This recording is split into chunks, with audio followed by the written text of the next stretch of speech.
Now, from the Weather Tracker TV Storm Studios, this is your weather tonight. Here's Chief Meteorologist William Cole.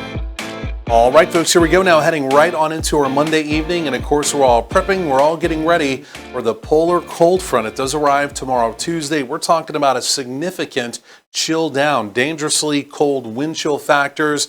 We are talking about some liquid rain, but the newest data as we head into our Monday evening is now beginning to suggest tomorrow, Tuesday evening, there may be a little bit of frozen precipitation around. I want to talk about that because that could become a little more critical in the forecast. And then we've got better weather on down the road. But again, we've got a couple tough days the way it looks ahead of us. And like I mentioned, there is some new information, again, heading into this evening. But for our Monday evening, this is doable. If you do have any kind of last minute errands, maybe just want to get out before you may have to be stuck in the house for a couple of days. 50s going to the 40s. Again, for a February evening, not bad. We can do that for sure. Radar locally completely quiet. Even looking around the southern plains, radar also completely quiet. You really have to look well off to the north. There is a little ribbon, if you will, of snow that's been ongoing through a good part of the day from Nebraska back over through Iowa. And again, that's really the beginning of weather changes that are now in whole moving in our direction here in North Texas. Again, look carefully here. You can see the area pink now. In fact, even moving into parts of Nebraska, this is that Arctic air mass, that polar air mass. It is now rolling southbound. It's moved out of the Dakotas as we've gone through the day, now pushing into Nebraska, eventually into Kansas, and then it will be pushing through Oklahoma. And well, as we get into tomorrow, Tuesday, yes, it is going to be arriving right here in North Texas, again, with temperatures in free fall by late day, and again, rain potentially changing even over to some frozen precipitation. That is the other key piece of this weather story. We're really going to be talking about the temperatures. We're really going to be talking about the wind chill factors. Those will go critical, right? Those will be dangerously cold, but this may become now even more important, this ripple. You can see it up in the Pacific Northwest, upper level jet stream storm system.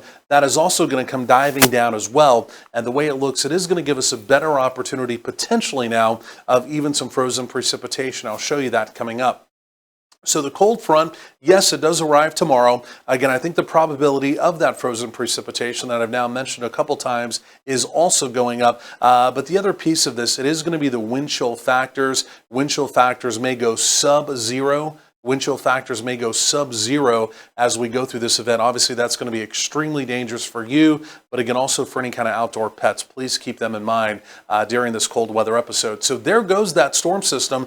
The good news is most of the cold air through most of the day tomorrow stays just to our north. So a lot of that stays liquid, but again, you can see right on the trailing edge of it, you can really see that Arctic air. There it is, pushed down into the area, lingers Wednesday, lingers through a good part of Thursday, but then as we get into Friday, we do get at least some break in the action, and then I think as we get into next week, we've got a pretty decent warming trend on the way. We're quiet this evening, we're quiet overnight, but this is sunrise tomorrow, Tuesday morning, so we start the day with showers around. The morning commute looks damp to wet, and then as we go through tomorrow, Tuesday, it basically rains on again, off again throughout the day. Everything's staying liquid through about 5 p.m. through about 6 p.m., but maybe as we're beginning to wind down the evening commute, take a look at this here.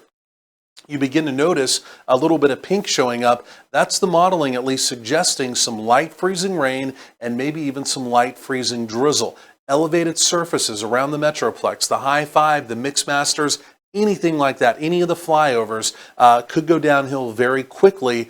Again, if this does materialize. So we really do want to keep our eye on that. We'll keep you up to date with the latest data. That could really make travel treacherous Tuesday night, but again, also very much so Wednesday morning as well. Quarter to maybe even a half an inch of liquid rain though, so that part there is good. 40s overnight tonight. We're basically all above freezing. This is not the night to be concerned with, but as we go through the day tomorrow, 40s in the north, 50s in the south, dropping temperatures. Here comes that polar front, and again, you can see it sets us up for Wednesday, just a bitterly cold day, 20s, 30s, a lot of us struggling to even make it to freezing as we go through Wednesday. People, pets, pipe, and plants. Please remember all of those things. I would definitely drip my faucets each of the next several nights, not tonight, but each of the next several nights. You can see those morning lows down in the teens, but look at your daytime highs here. Again, we're struggling to even get back to freezing. One other little note, Friday night into Saturday, some of the newest data is also pinpointing this upcoming Friday into Saturday could also be a very light wintry mix around the area. We'll track that, and then we rebound in a big way early next week.